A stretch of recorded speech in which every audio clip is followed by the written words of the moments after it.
Scotland, mate? Well, it's round Marble Arch, first left up the Edgware Road. Just keep going, somewhere north of Watford.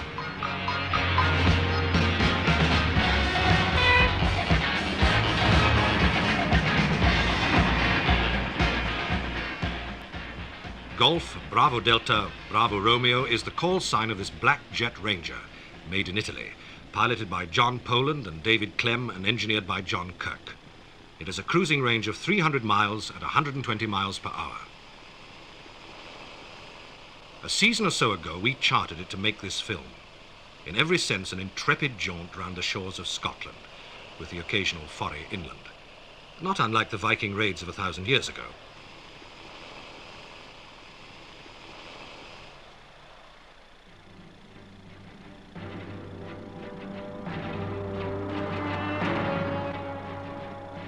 Through the mists of time, Scotland, a mainland coastline of over 2,000 miles. The islands add 4,000 miles, making by careful Scottish arithmetic a grand total of over 6,000 miles of shoreline. Nemo me impuni lacessit. The River Sark just north of Carlisle, where Scotland meets England. England to the left, Scotland to the right. Once one of the toughest precincts in the world, the debatable land. This pastoral scene was fought over by generations of very expendable Scots and English, vying for the right of possession, and it sheltered all unreclaimable villains, outlaws, rogues, recidivists, and general scruff of the borders. It was more piratical than the Barbary coast. Finally, in a treaty signed in 1552, the land was divided. Scotland was given the lion's share. England didn't argue, not surprisingly. It was left to the Scots police of the day to begin a long and painful cleaning up operation. Today, things are a little more orderly. The hazardous dual carriageway of the A74, which is the northerly extension of the M6. On a summer's day, it carries 20,000 vehicles an hour, many off in hot pursuit of that mysterious object, the Tangle of the Isles. However, relatively few tourists who use this arterial route in a rush for the Highlands know this delightful hill road to Edinburgh which leads off it. That's the Devil's Beef Tub over there on the hill facing. Cattle thieves used it to hide their stolen stock. Now, if I say that Walter Scott wrote it up, I know you'll immediately make a dive for Red Gauntlet. Sheep husbandry has been one of the staple industries of the borders for hundreds of years. It's ironical that these same sheep, when they were introduced to the Highlands in the 18th century by alien landlords, should have caused so much misery to the Highlander. Their nutritional demands ruined his simple agricultural economy and booted him out. What was once a shepherd's house can now be let out to those who don't particularly care for the garish blare of the holiday camp. Few know perhaps this bonny land of Galloway, that chunk to the left as you head north. Most Scots know very little of it themselves. Wherever there's a hill, there's always someone who wants to conquer it. Climbers are a breed apart, with a wit of their own.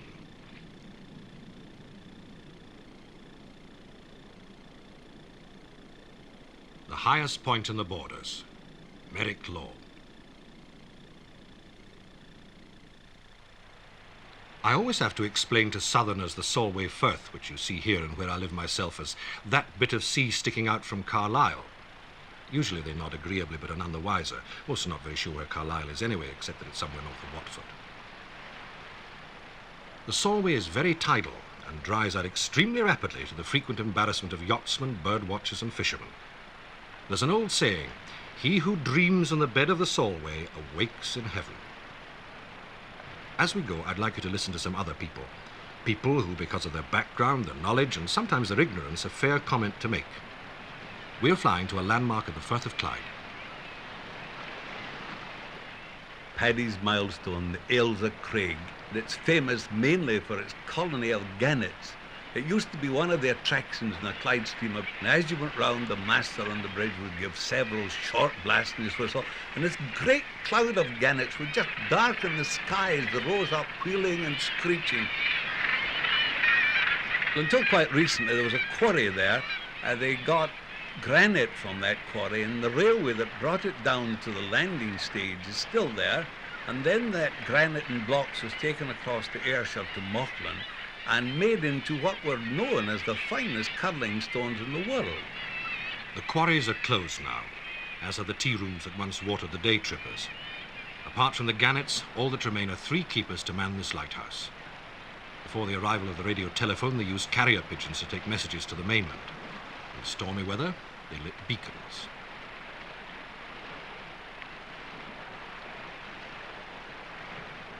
Culzean Castle is perched on a mainland cliff top 15 miles northeast from Ailsa Craig and has been in the care of the National Trust for Scotland since 1945. It's one of the most complete examples of Robert Adams' inspiration, not only through its architecture and carefully proportioned elegance, but in everything from the colour of the rooms to the whole landscape setting. In 1969, the Policies, to use the Scots word, some 565 acres, became Scotland's first country park for the greater enjoyment of all. For one weekend in 1959, Culzean Castle became the White House. In gratitude for his services in the Second World War, General Eisenhower was given the life use of the top flat in the castle. Across the Firth of Clyde on the island of Arran is another trust property, Brodick Castle. It's the oldest habitable house in their care. The gardens, famed the world over for the rhododendrons, are amongst the most exotic in Scotland. From Brodick on the Isle of Arran, it's a short hop to Rothesay on the Isle of Bute. The history of Rothesay goes back to the 11th century when the Vikings used to come down and terrorize the whole of the west coast of Scotland, right down as far as the Isle of Man. And in those days when the Vikings built it, the shore came right up to the walls of the castle. Nowadays, the beaches are more peaceful places. Rothesay has always been the time-honoured playground for the kind of people who built ships like these. The Waverley, the last seagoing paddle steamer in the world. Just stand in the engine room gallery and watch the spectacle of the mammoth triple expansion steam engines at work. Though she wasn't built until 1946, her whole paraphernalia takes you back to the heyday of steamer cruises. Before the First War, you could leave Glasgow at 11 minutes past 7 in the morning, go on Rothesay through the Kyles of Bute down to Tarbert and Ardrishick, have lunch, come back, and a very special tea of kippers and sausages back to Glasgow for, in those days, 9 shillings.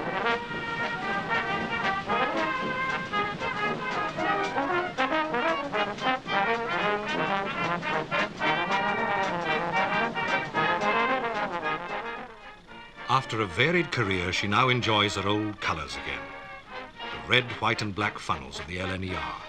And this thanks to the prodigious energy of her many well-wishers, not least the unstinting enthusiasts who've laboured and are still labouring for the finance to keep this old beauty paddling along. She needs the best part of £3,000 a day to keep her going.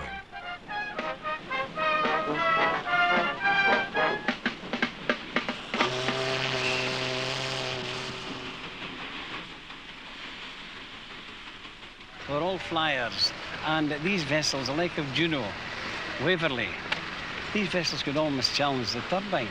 They could never maybe equal them, but the turbines had to go some to pass them. Speed isn't everything. For many, there must have been a great deal of pleasure in taking the slow boat to China. Between the wars, the most popular steamer out of Rothesay was a Kyle Moore. And between you and me, I did a lot of courting on the Kyle Moore, and she was very slow indeed. And coming back to Rothesay late at night in the dark, her lack of speed was very gratifying. But gratifying or not, you still had to get home. And homegoing could be grim. For many, going home was up the water to Glasgow. An idyllic river scene, not in the Highlands, but at the other end of that same river that keeps the Waverley afloat. We're close to Motherwell, one of the sprawling industrial outposts that virtually merged with the city of Glasgow. And like everywhere else around here, uniformity is the order of the day. No matter where you look, this is all Strathclyde.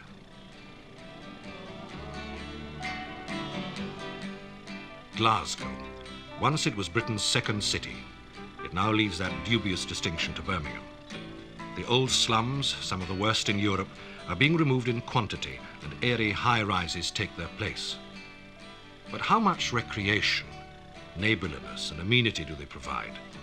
We know they provide function.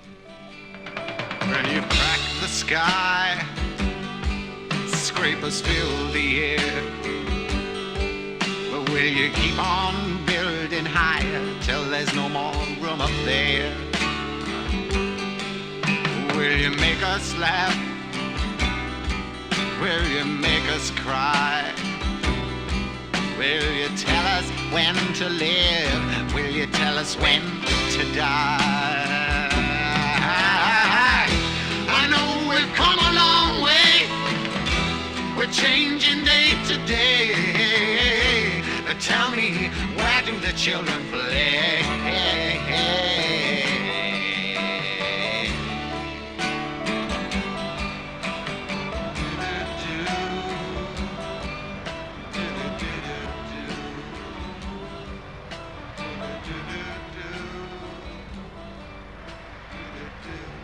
The Clyde without shipbuilding is like Hamlet without the prince.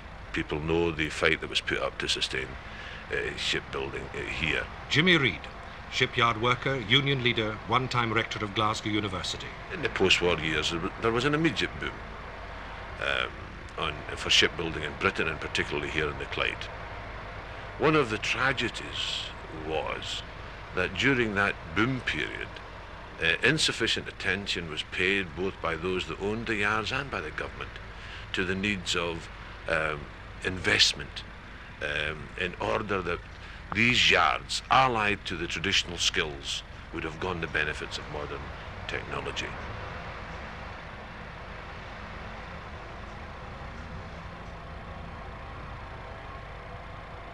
There was a tremendous pride also in the workforce. The real talent of the Clyde side is in building specialised vessels. As every other country tools up for the construction of large multi-tonnage vessels, they're tooled up for some different requirement, and therefore it seems to me that it puts us almost in a seller's market. Seller's market or not, the fact remains that here there are more jobless than anywhere else in the country. Clydeside has been described as the most socially deprived area of Western Europe. But there are changes, and not before time. The wage slaves of Clydeside can now enjoy decent housing conditions in developments like this one in the Vale of Leven, well outside the work centre of the city of Glasgow and the industrial estates. To the north, and just visible now, lies Loch Lomond, a short electric train ride from Glasgow. Generations of grey Glasgow people have found a fresh air refuge on its bonny banks and braes. This is Scotland's largest loch, 23 miles long. Now, one of the most interesting features of this loch is the powan, or the freshwater herring, a relic of the Ice Age. It's been trapped here ever since. The powan may be as old as the hills, but what we came across back in the Firth of Clyde ranks as one of our most recent acquisitions. Here at Ardine, they're building production platforms for the North Sea oil fields. The altimeter in the helicopter read 600 feet. So these pillars are almost twice as high as St. Paul's Cathedral. Oil platform building sites are a sore point. They erect some of the largest structures in the world, and yet they've caused some of the largest planning blunders as well. We had no platform sites in the country. They had to be created. And at first there seemed to me to be a lot of confusion about just what would be needed. From a situation where we didn't have enough, we then went to what appeared to be a situation where we had too many. You've got a lot of activity at Ardine Point, but a magnificent hole in the ground and a very expensive hole in the ground left at Portavadie, and we're left with what could be a magnificent marina.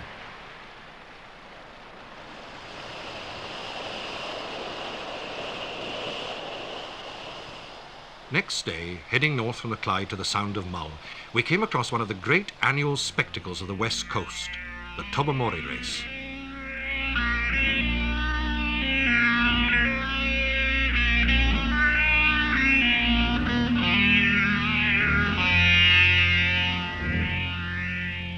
Every year on Glasgow's Fair Saturday, a couple of hundred boats leave the Isle of Bute and head for Lough Fyne and the Crinan Canal. They vary in size from 70-foot ketches to small family cruisers. The entrants, all members of the Blue Water Clyde Cruising Club, come from all over Scotland and England. Their final destination, Tobermory on the Isle of Mull. Someone didn't clean his boot top.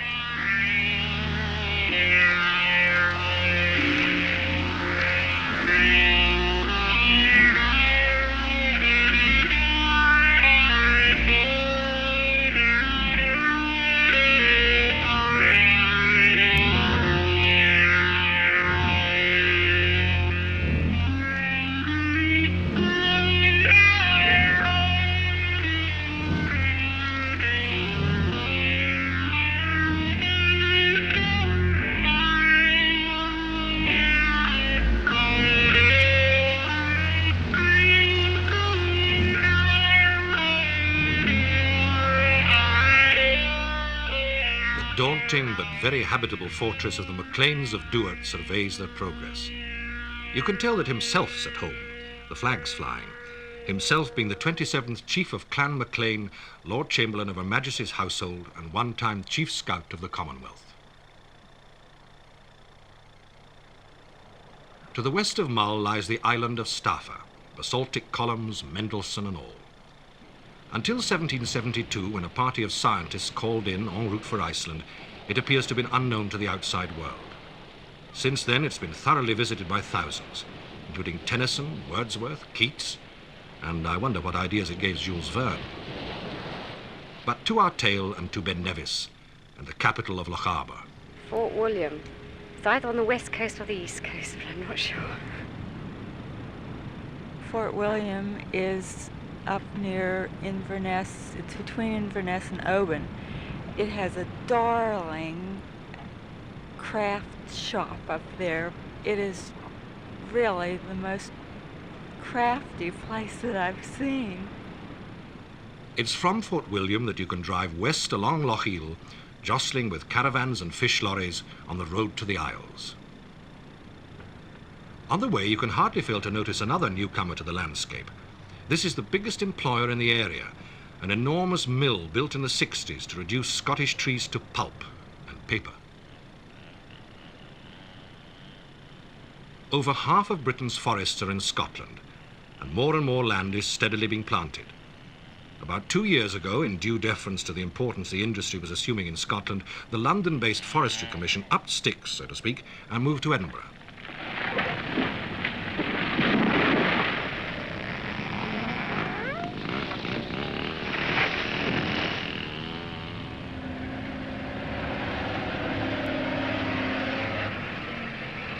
If you've travelled in these parts, you've probably overtaken, if you're lucky, dozens of such vehicles and must have wondered where they went to. Well, this is the destination. From forests all over the Highlands, cut logs are trundled into the mill near Fort William for treatment. We are not, as you might imagine, in the Sahara Desert, but in dunes of wood chips, which have come from all those trees. The mill has a seemingly insatiable appetite for them, along with copious quantities of caustic soda and millions of gallons of water. The annual production of pulp at this mill is enough to print the Radio Times for 2 years. But Fort William isn't just papier-mâché. It's a mecca for climbers and all those who seek solitude away from it all. Except for Saturday, 4th September 1976 at 2:30 p.m., that is, we found ourselves in the presence of 288 competitors in the Ben Nevis Hill Race.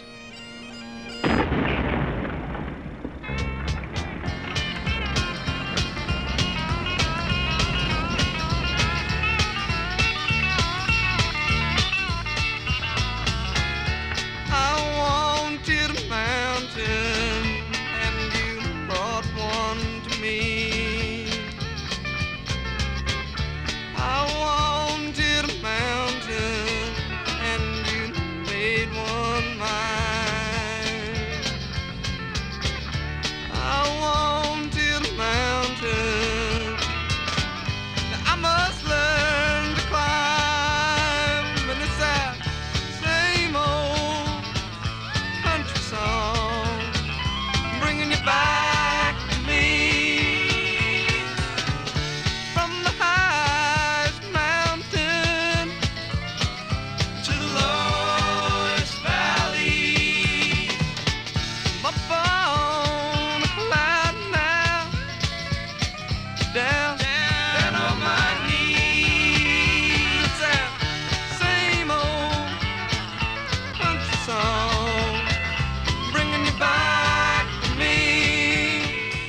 This race, held annually since 1895, demands an ascent and a descent of the 4,418-foot-high mountain.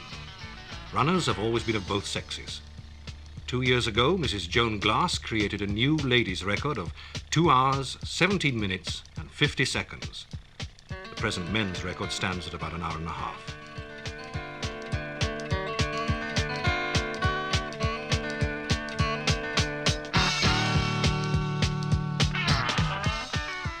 It's unquestionably Britain's toughest athletic event.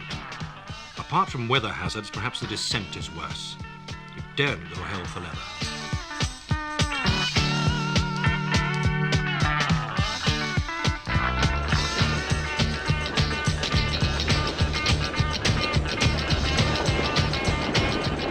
On April Fool's Day 1901, the 42-mile stretch of the West Highland Railway between Fort William and Mallaig was opened, a monument to railway engineering. Glenfinnan Viaduct was the first to be built of that revolutionary material, concrete. In less than 12 years, 142 miles of track had been laid not only through the most picturesque country in the world, but through some of the most tortuous, arduous mountain terrain anywhere. This was the work of Concrete Bob McAlpine, and his probably not so many men.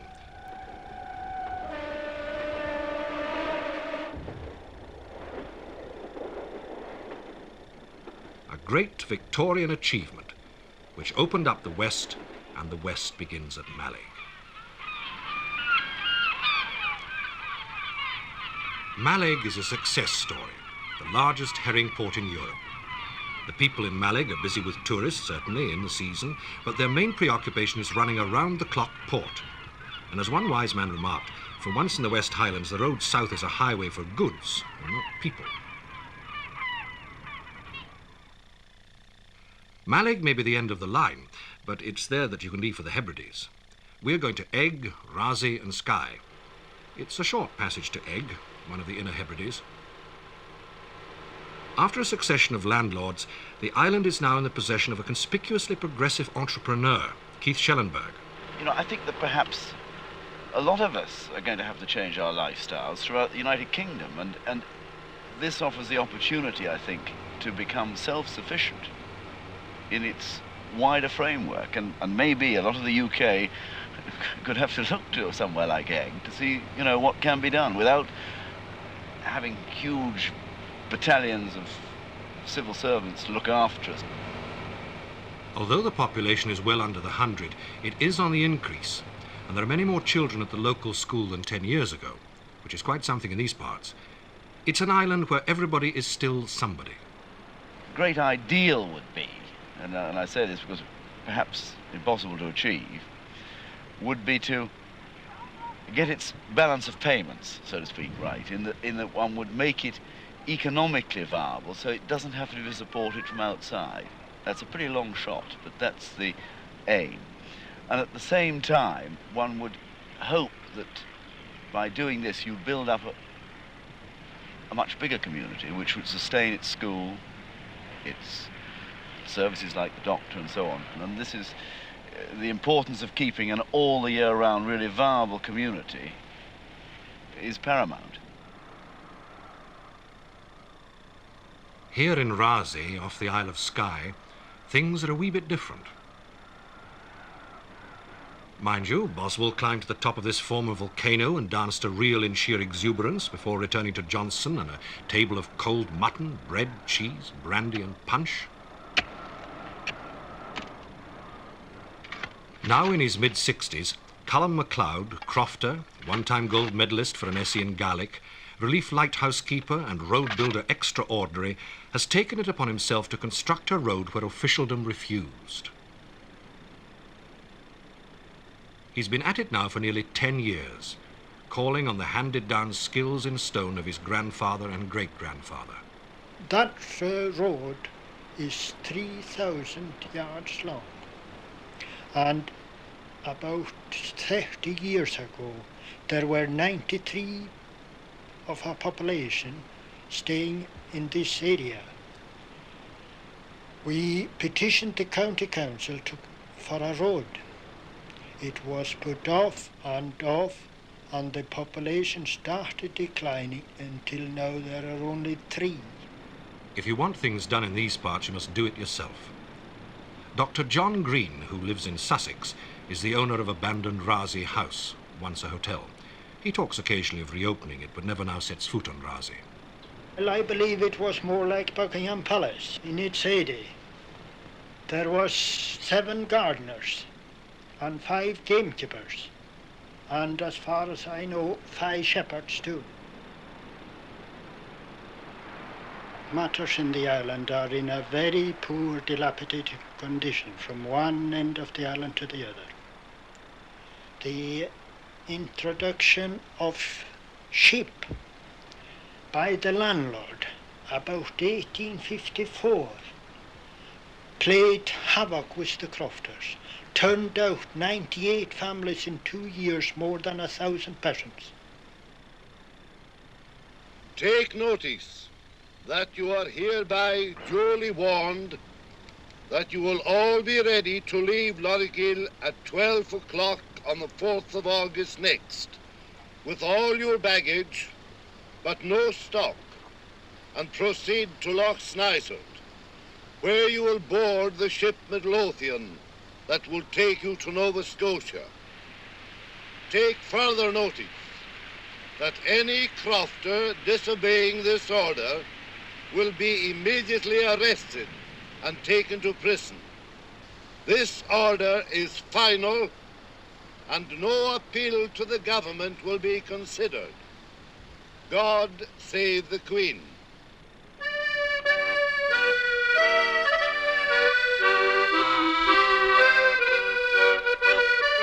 Well, hi there, folks.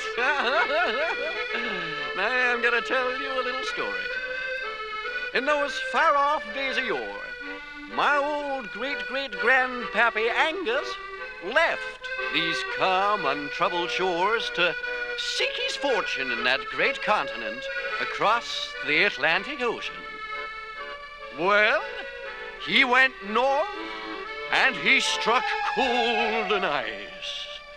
And he went west, and he struck bad times on the wide rolling plains. And so he went south, and he struck oil. And so here am I, a freebooting oil man from Texas, name of Elmer Y. McAlpine IV. And I'm proud to say that my trade has brought me back to these shores once more. And the tears well in my eyes, for when I see the Scottish sun sink slowly in the west behind my granny's field of hay.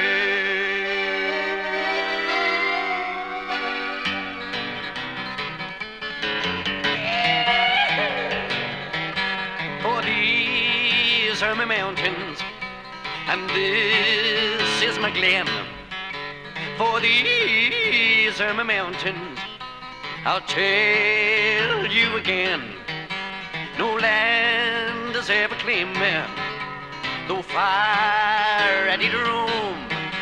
For these are my mountains, and I have come home. Yeah. Loch Kishon. Moored here is the Odysseus, a floating hotel, not for tourists, but for construction workers on a platform site. It's all situated in what the guidebooks describe as typically wild and beautiful West Highland countryside.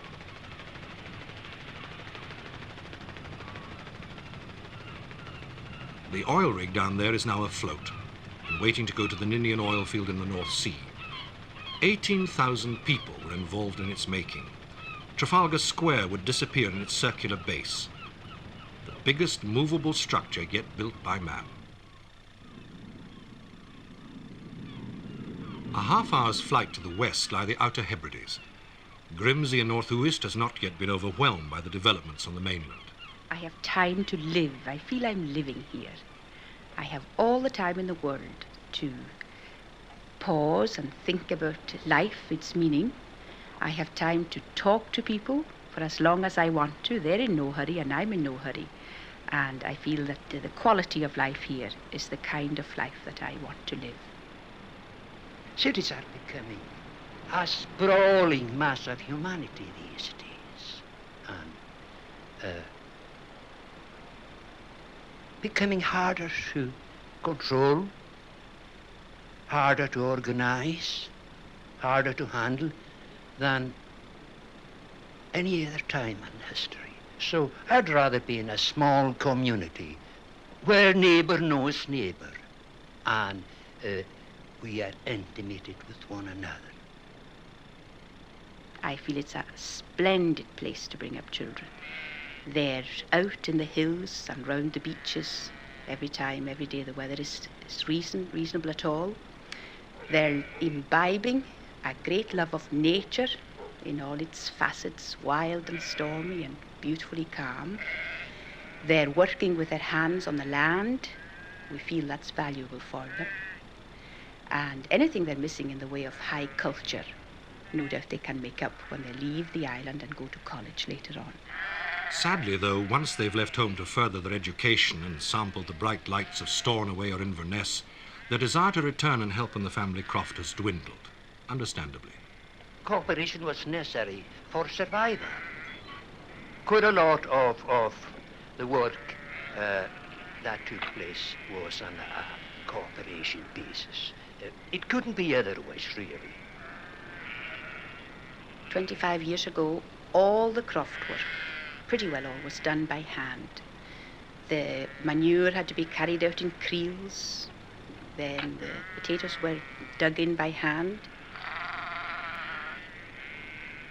Nowadays, most of us have access to transport. Tractors do a lot for us, thank goodness, on the crofts. And above all, we have electricity and colour gas that we can turn on at a switch.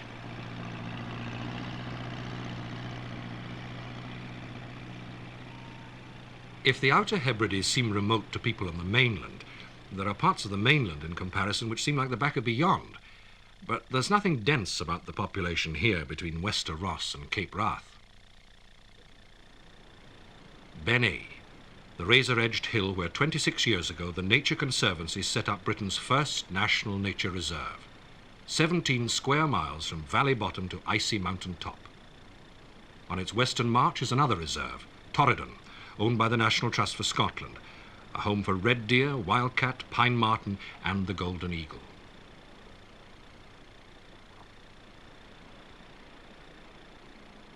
There are between 200 and 300 pairs in Scotland, and unlike many other birds and some humans, they mate for life. Eagles like remoteness, so we were a little uneasy at first about the intrusion of our helicopter in the bird's private airspace. Strangely, it remained unperturbed by our presence.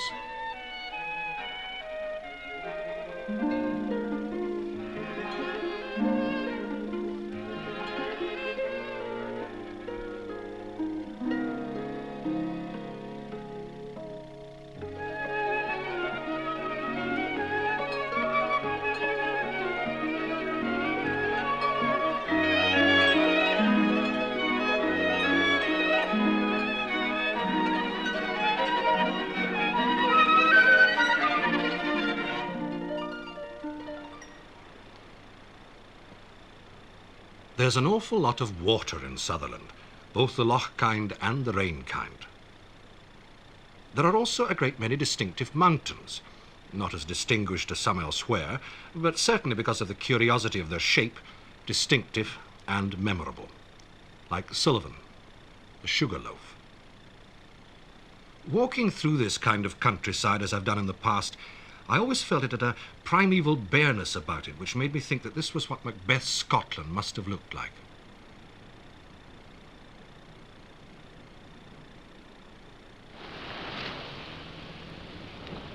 The sea cliffs as we approach the land's end of the northwest, Cape Wrath. Wrath has nothing to do with anger. In the Old Norse it means turning point, as the Vikings turned east to head home for the winter. The lighthouse was built in 1828 by Robert Stevenson, the grandfather of the novelist Robert Louis Stevenson. As we pull away from Cape Wrath, you can see the tip of Scotland in its isolation.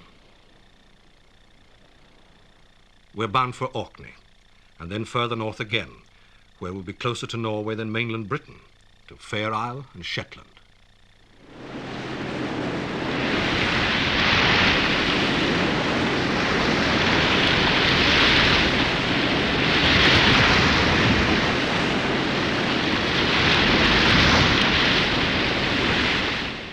En route over the Pentland Firth for Orkney, we spotted the Atria, port of registration, Hamburg.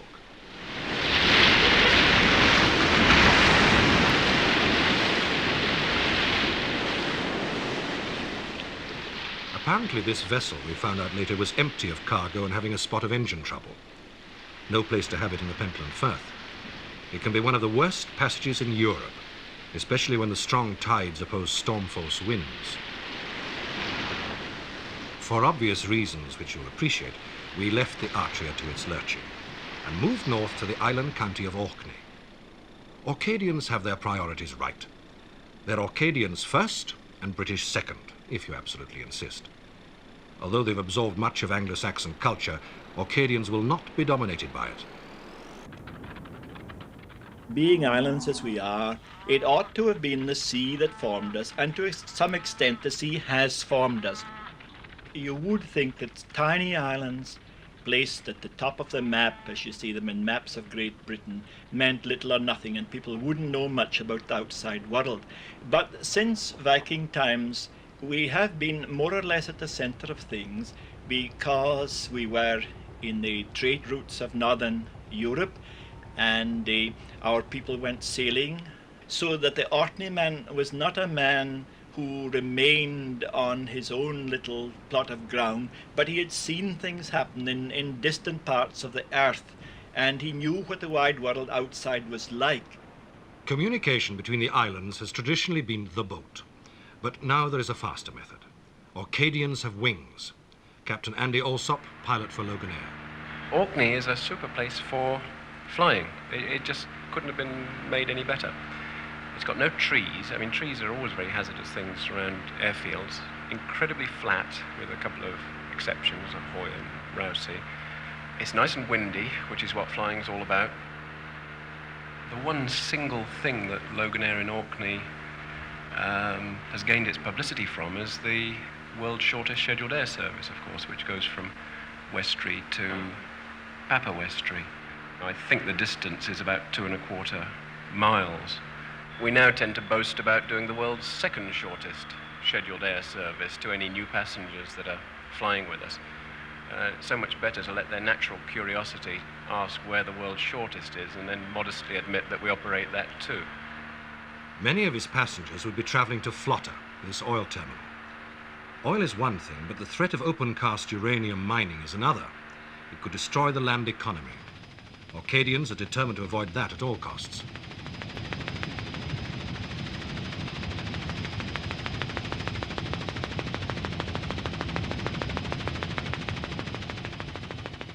By now, we're so far north that there's still an hour of sunshine left. We're heading for the islands of the Simmer Dim, where summer nights are never really nights at all. It's 10 o'clock in the evening. For most of us, Fair Isle means colourful pullovers, but for migrating birds, it's a natural haven between Orkney and Shetland. Fair Isle once had regular steamer services. Victorian travellers first noted the wealth and variety of species seen nesting and on passage. Two lowland Scots in a German prisoner of war camp, George Waterston and Ian Pitman, conceived the idea of setting up a bird observatory on the island.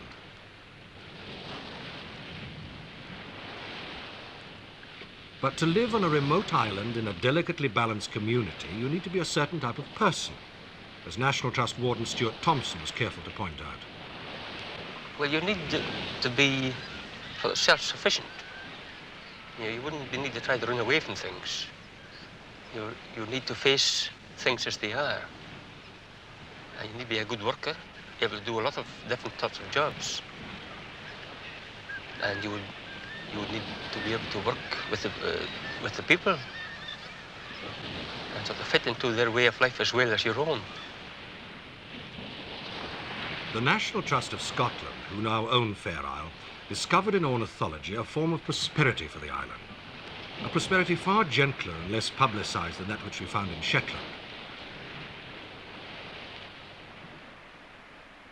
The busy helicopter base of Sumborough, which services the oil industry. From here you can fly out for about an hour and a half in a 20-seater helicopter to pinpoints in the North Sea, with romantic and inspiring names: Beryl, Heather, Brent, Thistle, Cormorant, Frigg.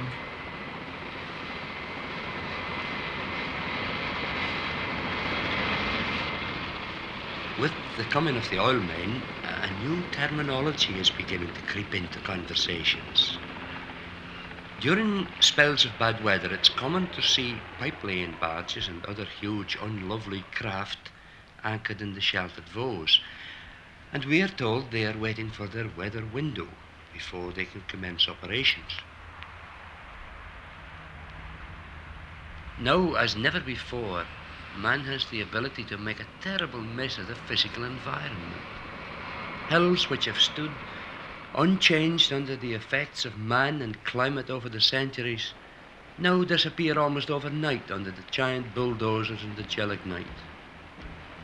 But if we can spare the odd hill or two, we cannot spare the health of the seas and our wildlife.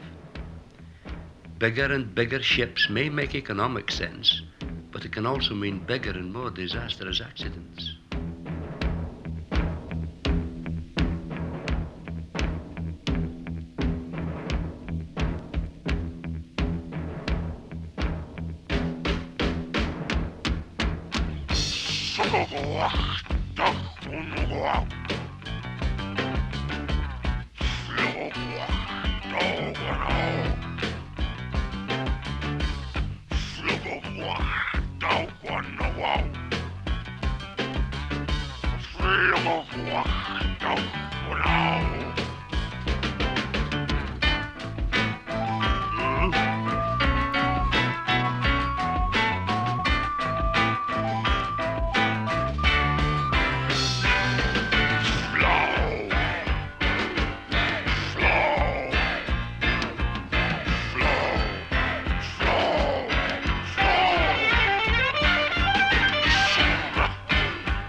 Another landfall for the North Sea gushers. This is the end of the undersea pipelines from the Brent and Ninian fields. Just a short flight away to the north lies Haroldswick, and the most northerly petrol station in the British Isles. The price of petrol at this pump is just as damnably expensive as it is for the rest of us in mainland Britain. In outlying islands, it's over £1 a gallon. It's tough, especially as the islander may have to pay at least £140 to get his car shipped home in the first place. For islanders, the oilmen are just the last in a long line of invaders, and they have learnt to accommodate them, but at a price. But was the invasions by the Norsemen or the subsequent takeover by the Scots any more or less traumatic than today's takeover by the big industry of the oil companies? We can only speculate. The papers are full of the canny deal that the Shetlanders have negotiated for themselves, and they the way I read it, they left some doors where they can go back and get more too. So they seem to have done very well for themselves, and that they've protected their environment, and they've got a lot of pounds out of the oil companies. I don't think anyone's going to accuse the Scots of not trying to make a pound when they can, so they should. One cannot impose several thousand incomers on a community and expect that things to go smoothly, that there won't be some disruption of their life. But the compensation for that disruption runs into millions of pounds, and I'm sure that the people will do quite nicely. And I have little doubt that 100 years from now, Shetlanders will still be discussing the state of the crops and the fishing, apologising to tourists about our weather. Oh yes, the Shetlander will survive. There's no doubt about that.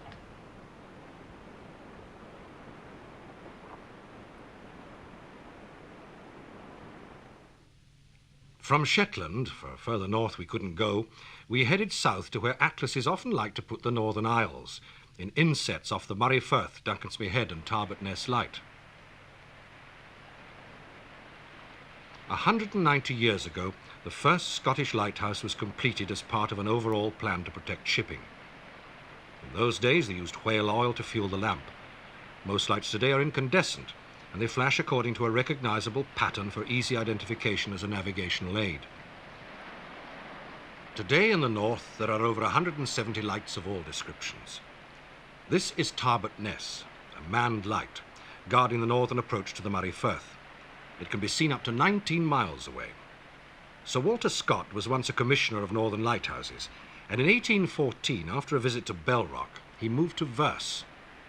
Far in the bosom of the deep, o'er these wild shelves my watch I keep, a ruddy gem of changeful light, bound on the dusky brow of night.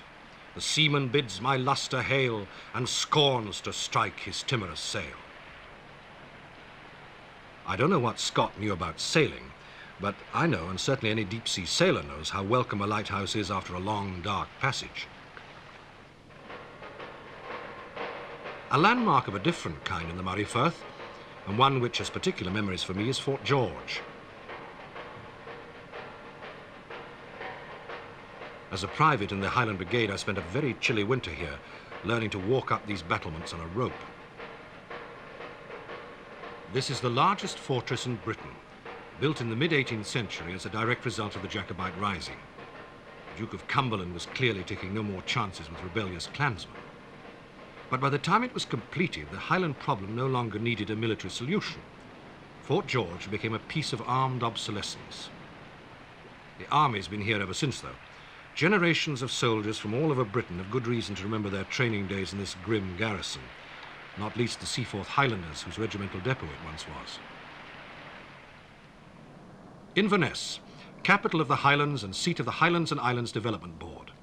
It's where the best English is said to be spoken. I am really not a city man. I find it strange that people work 12 months a year, day in, day out, in the city, in order to get away from it 2 weeks. I'd rather be away from it all the time. And that's what I'm doing. It's all very well for some, but the rest of us have to work, if only to pay for holidays to get away from yet more oil construction work, this time at Ardersier.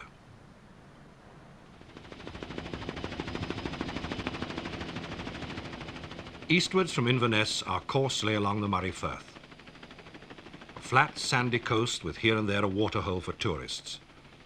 The sort of beaches where you'd expect to find peace and quiet, but as so often happens, that peace and quiet can be short-lived.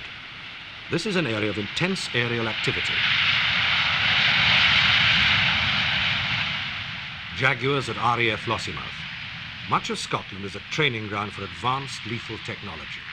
A lot of our training is done flying low-level navigation exercises. And in the north and west of Scotland, all around Scotland, in fact, the countryside is absolutely perfect for this.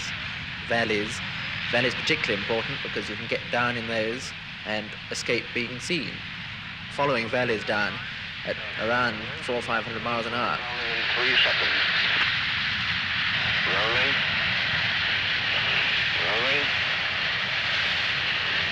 Go. Okay, there you go.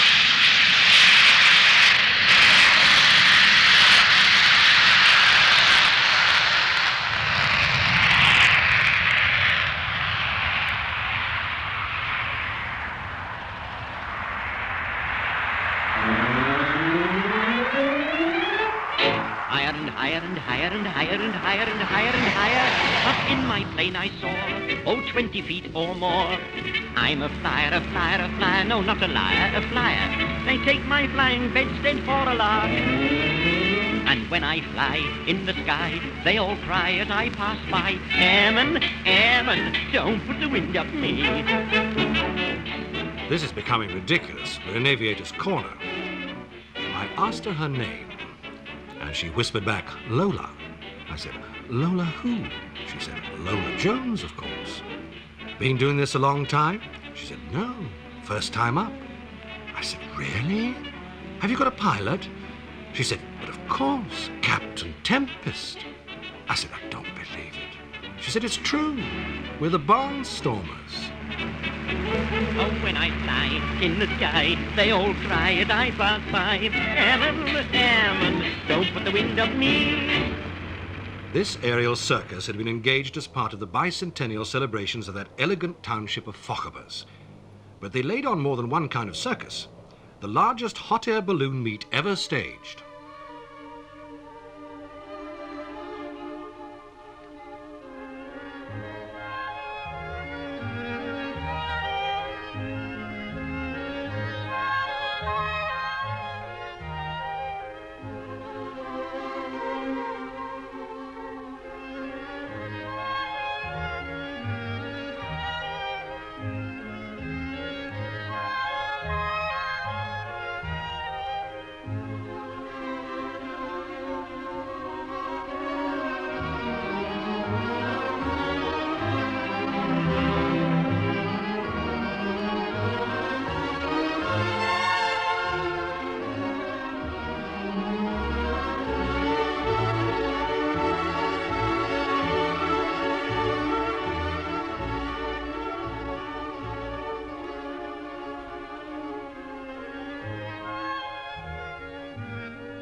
Some people might get high with ballooning. Others, like myself, prefer whiskey. And whiskey making starts right here in these clouds over northeast Scotland, and with their precipitation on the land below.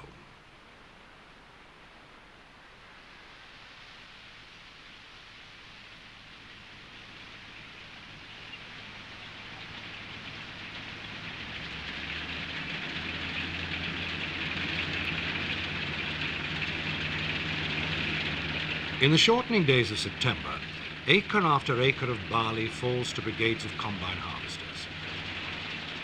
There's probably nowhere where barley grows so well.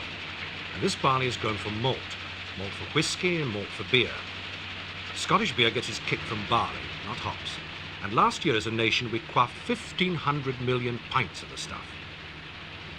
Long after the North Sea oil has run out, it's the barley, or rather the barley breed, which will continue to be Scotland's VIP, very important product. For without Scotch barley, there'd be no Scotch whisky.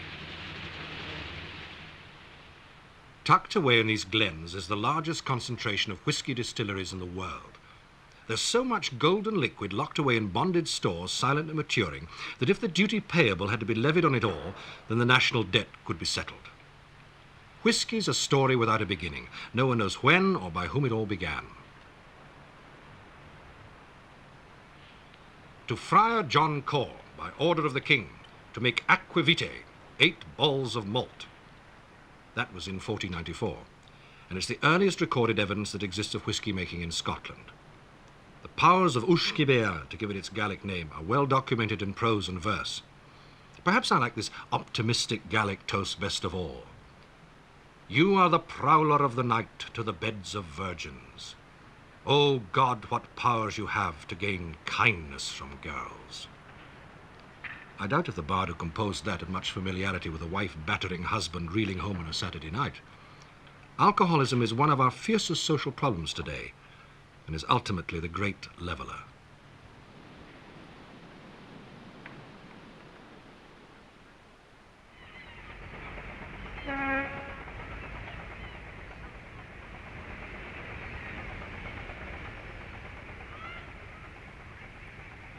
Peterhead, the knuckle end of the knuckle end of Britain, jutting out into the North Sea. Historically, it has three populations: the fishing port, the town itself, and a famous prison. Today it has a fourth. It's one of the most cosmopolitan townships of the northeast, being a major base servicing the oil industry. In the public mind, the oil industry seems to completely overshadow the presence of another massive resource: natural gas. Only from the air, perhaps, can one really appreciate the extent of this installation at St. Fergus, close to Peterhead. It covers 630 acres. By 1980, it's hoped that it will be fully operational. From it will come half as much gas again as Britain uses now. It's from here at St. Fergus that the gas will be compressed down pipelines into the national gas grid. It looks an awful lot of hardware for what could be a limited resource. But British Gas have no worries about its future. They see their prospects in this area lasting well into the next century. I admire their certainty. But how many other industries dependent on natural resources have come and gone? Fishing, for instance, once seen as a limitless pursuit, is now restricted and reaping the rewards of its indiscriminate harvests in days gone by. Colliston, once a typical little fishing village of the northeast, whose economy was mixed between a bit of crofting, a bit of smuggling and the sea. Now it's largely a dormitory village for commuters and holidaymakers from Aberdeen. So far as fishing is concerned, there was fear at the start of the oil boom that it would be swamped by the very fast developments in oil. I think they've come up with a formula for coexistence that is proving fairly successful. Where the effect on the fishing industry has been is in the competition for labour.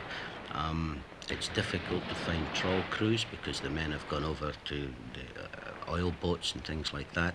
But there had to be a rationalisation of the trawling industry anyway in Aberdeen.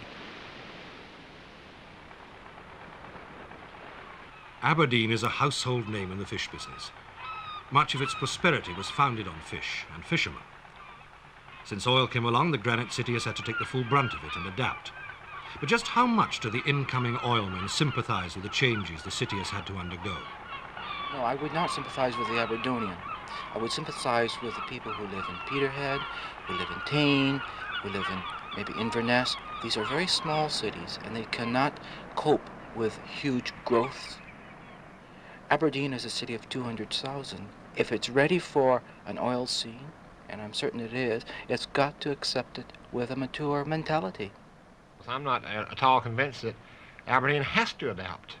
I don't even know if it's right that they should. I think that they've done everything that's reasonable and fair. So I doubt that we would welcome an invasion of foreigners nearly as well as they've done here. So I can't criticize Aberdeen at all.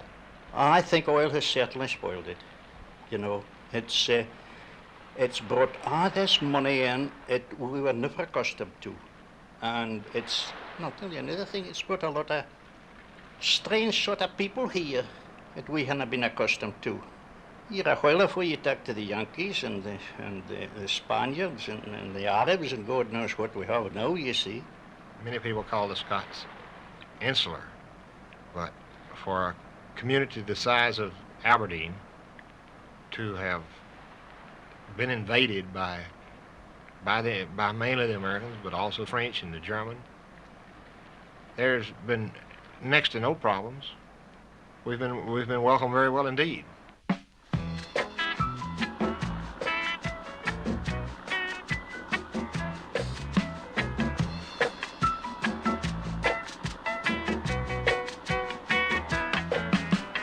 Don't make waves. Waves could be your slave. Don't make waves. You have got to behave. Be a fool or a knave, and you're making waves.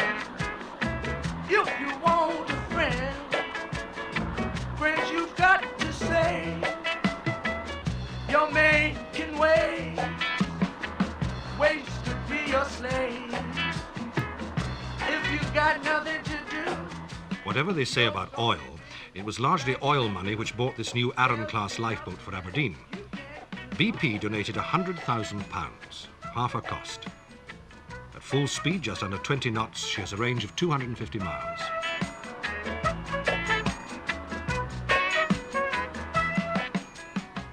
Her electronic equipment was funded by the biggest students' charities campaign in Europe, that of Aberdeen University. So much for the stories of Aberdonian meanness and of deserted streets on a flag day. Make way. Ways could be your say. Don't make way. You've got to behave. The men and women of Buchan are traditionally tough, whether they worked off the sea or off the land, or, as so many did, and some still do, of a casual mixture of both. They might have had a little crofty, but the most of them made their living by the fishing, and their wives went out with the catch around the countryside for 18 miles carrying the fish to sale on a barter basis, because they either got a bit fish for eggs or butter or cheese or something like that. It was a healthy life if you could stick it. You see, if you weren't half healthy, you soon died. You'd soon have died in Dunnottar Castle in 1685 if you were incarcerated because of your religious beliefs, as so many were, for security reasons. Dunnottar was used to inflict durance vile upon your opposition. Even a professor of mathematics from Aberdeen with known Jacobite sympathies was shut up for over a year along with a handful of fellow thinkers, just to keep him out of harm's way. As every Scottish schoolchild should know, Arbroath is a place to stir what remains of the Scottish blood. Who hasn't heard of the Declaration of Arbroath? Damn few, there are deed. But who hasn't heard of the haddock? Come all you gallant fishermen that sail the stormy sea, the whole year round on the fishing grounds of the Northern Minch and the Norway geeks and the Banks and Knolls and the North Sea holes where the herring shows are found.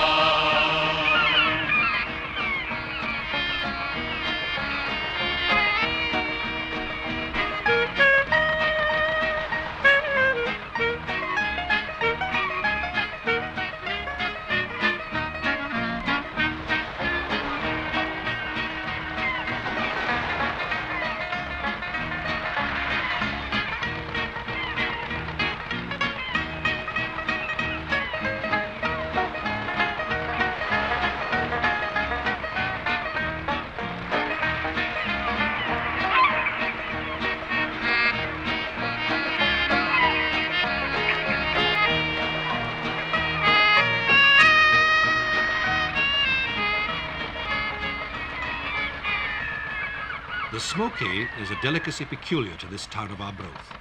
Its origins are obscure. The smoky itself is a sea-fresh whole haddock, headed and cleaned, dry salted and hung in pairs to be smoked over a slow-burning hardwood fire in dozens of small backstreet sheds. It's a method which has been handed down for generations. How would you like a recipe for a smoky pie? Well, 1 pair of smokies, 2 eggs, cup of milk, butter, salt and pepper, flake flesh from fish. Switch eggs and milk, then place in greased oven-proof dish with fish. Season. Put a knob of butter on top and bake in moderate oven for just over half an hour. Sliced tomato may be put on top if desired. Dundee, the home of jute, jam, journalism and William McGonagall, poet and tragedian. He was a devotee of disasters, to railways, theatres, soldiers, sailors and bridges. He did like his bridges. Of one he wrote, not this one, "Beautiful new railway bridge of the Silvery Tay, I wish you success for many a year and a day, and I hope thousands of people will come from far away, both high and low, without delay." I wonder what tragedy he would have made of this decaying structure in his Silvery Tay, where whales came on the 18th of May and besported themselves without exception the livelong day. Anstruther is right round the corner on the east neuk of Fife. Until the end of the last war, it was essentially a vigorous fishing community. Today it has, in common with some other fishing villages of character, become a holiday resort. Pittenweem, on the other hand, has kept both its character and its original trade. Built in steep steps around the ancient harbour, many of its pantiled houses have been carefully restored. Pittenweem is both functional and picturesque. No wonder it attracts artists by the dozen. Not so attractive to artists, perhaps, are these oil rigs in Largo Bay, waiting to start another contract. Incidentally, why do we always seem to have such a high proportion of foreigners on them? Are there no British with expertise? What's actually happening, we have British that started when the oil field started in exploration for gas, and they've gained a very high level of expertise. But due to the demand for these people around the world, as fast as they gain a sufficient level of expertise, they insist on being posted abroad so that they can not pay so much income tax. And they want the same rake off that I have. I avoid American income tax by working here. They avoid UK income tax by working abroad. We Americans are taxed up to and above 50% by the British government. It doesn't seem to put them off, though. Any assignment in the UK is considered plum.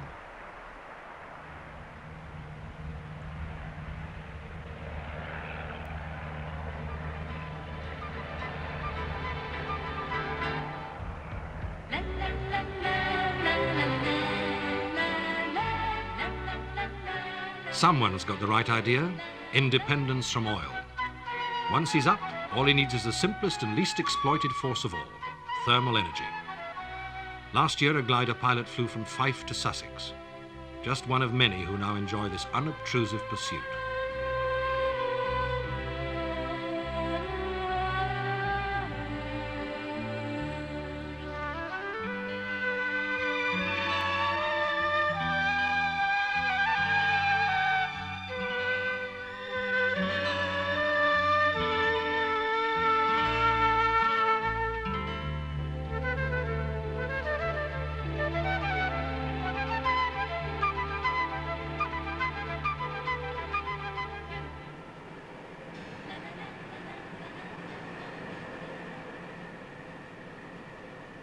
Oil and water don't mix. Neither do fixed wings and rotor blades. So up we lifted and headed for the Firth of Forth and its two bridges. The nearer one being, of course, the relatively new toll road bridge, 1.5 miles long, and costing 7 times as much as the old Forth rail bridge in the distance. That's the one you're used to fling pennies from in the train, the one they cannot stop painting. Whether you go by road or rail, both ways lead to Edinburgh. According to a Glaswegian, the best thing to come out of Edinburgh is the Glasgow train.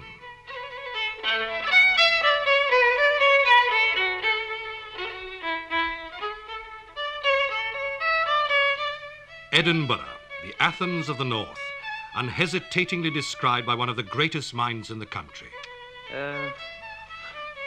Edinburgh is a great historical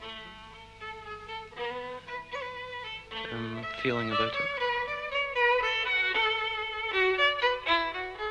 It's also a sort of smaller edition of London.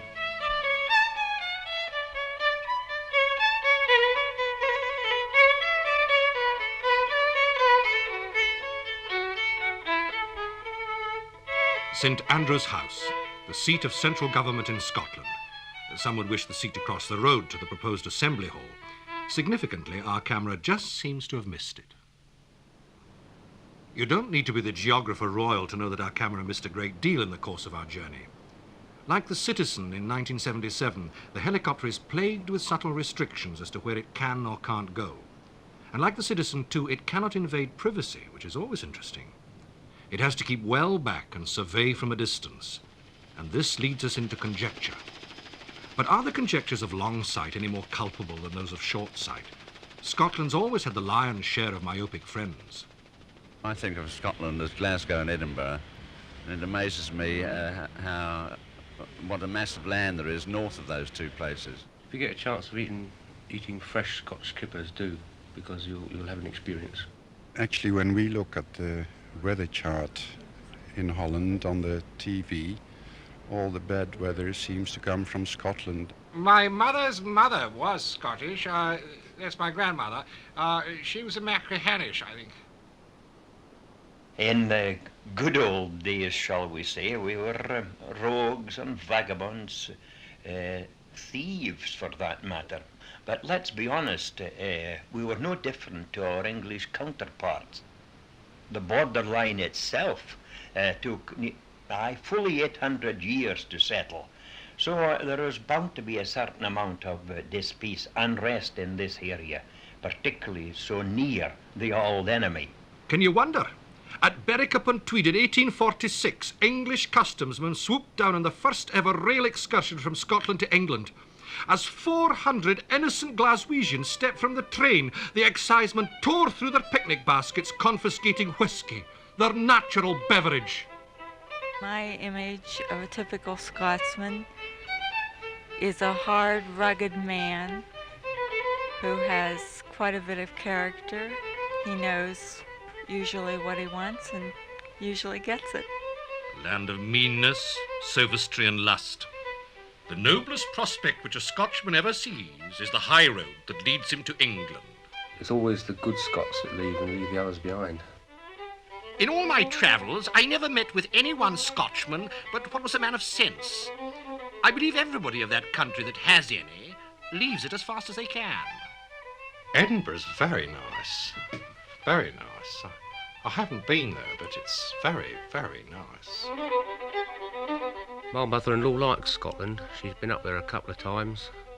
She only got the weather good once. She's hoping to get it again.